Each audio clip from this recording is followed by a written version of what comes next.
बागेश्वर धाम के पीठाधीश्वर धीरेन्द्र कृष्ण शास्त्री के बयान का वृंदावन के संतों ने भी किया समर्थन। धीरेन्द्र कृष्ण शास्त्री के बयान साईं बाबा फकीर हैं, भगवान नहीं को लेकर संत भी आए। धीरेन्द्र कृष्ण शास्त्री के पक्ष में स्वामी आदित्यनाथ महाराज एवं महंत मोहिनी बिहारी शरण महाराज ने किया समर्थन। संतों ने कहा, साईं बाबा की पूजा को लेकर पिछले काफी समय से चल रहा है विरोध।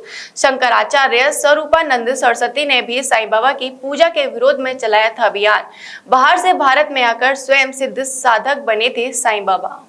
तो इस पर आपकी क्या देखिए, हमारे चारों शंकराचार्यों ने पहले स्पष्ट कर दिया है कि साईं मंदिर में रखने के योग्य नहीं है। वो एक फ़कीर हैं और एक मुस्लिम फ़कीर हैं, तो हिंदुओं के मंदिरों में उनकी मूर्ति की क्या आवश्यकता है। जब अपने देवता हर क्षेत्र में हनुमान जी की मूर्ति लगाइए और देवी की मूर्ति लगाइए, भगवान श्री कृष्ण की मूर्ति लगाइए, राम की मूर्ति लगाइए, जब ये स्तंभ हैं हमारे समाज के, तो फिर साईं की मूर्ति क्यों। तो बागेश्वर धाम ने जो बात रखी है, हम उनका समर्थन करते हैं और धर्म रक्षा संघ श्री राम नाम से उनका भी समर्थन करता है। जो साईं फ़कीर भी नहीं है, जो हमारे आचार्य और हमारे बागेश्वर धाम के सिद्ध धीरेन्द्र जी ने जो कहा है वो सत्य कहा है। इसके पहले सन्यासी परंपरा में आदि शंकराचार्य स्वरूपानंद जी जो ब्रह्मलीन हो गए, उन्होंने इसके बारे में बहुत बड़ा अभियान चलाया था, जिसमें निरंजनी अखाड़ा ने भी सहयोग दिया था।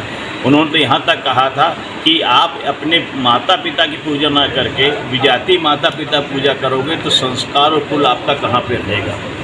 इस दृष्टिकोण से देखा जाए तो उनके वाणी का मैं अपने आत्मीय हृदय से पूर्ण समर्थन करता हूँ। और जिस जगह से साईं बाबा तो उत्पन्न हुए वो महाराष्ट्र है। महाराष्ट्र में सबसे ज़्यादा विडंबना ये है कि वहाँ पे थोड़ा भी कोई हुआ उसको हुआ कहना शुरू करते हैं, बाबा कहना शुरू कर देते हैं और सिद्ध साधक मान लेते हैं। उस परंपरा में इतिहास में देखा जाए तो ये यहाँ के नहीं है, ये हिंदुस्तान से बाहर काबुल कंधार के थे।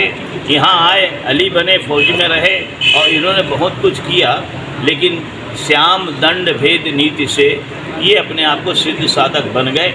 और उसके बाद जहाँ पे आदमी के जिसको कहते हैं कि गणतंत्र में या धर्म के अवलंबन में जहाँ एक की आस्था बढ़ती वहाँ पे 10 लोग जाते हैं। इस प्रकार से उनका प्रभाव प्रचार बढ़ता गया और साथ साथ में वहाँ के पटेल तालुकात मालगुजार जो थे, उन्होंने उनके साथ रह करके उनका आशीर्वाद लेकर के सामंत लोगों से अपना कार्य सिद्ध किया। प्रजा पे अत्याचार किए, उस अत्याचार को कोई सुनने वाला नहीं था उस समय पे, इसीलिए सत्य साईं बाबा का नाम प्रचार प्रसार चला।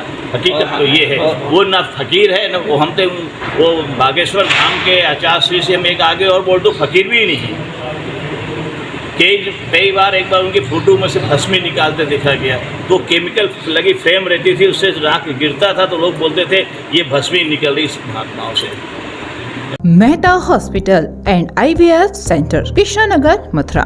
निसंतान दंपतियों के लिए अब एक वरदान। अब क्षेत्र के मरीजों को सुपर स्पेशलिटी सुविधाओं के लिए दिल्ली और आगरा जाने की जरूरत नहीं है। स्त्री और प्रसूति रोग IVF सेंटर, नवजात शिशु और बाल रोग, सभी प्रकार के हड्डी और जोड़ों के ऑपरेशन, जोड़ बदलना, आर्थोस्कोपी, सारे जटिल फ्रैक्चर का उपचार अब एक ही हॉस्पिटल में उपलब्ध है।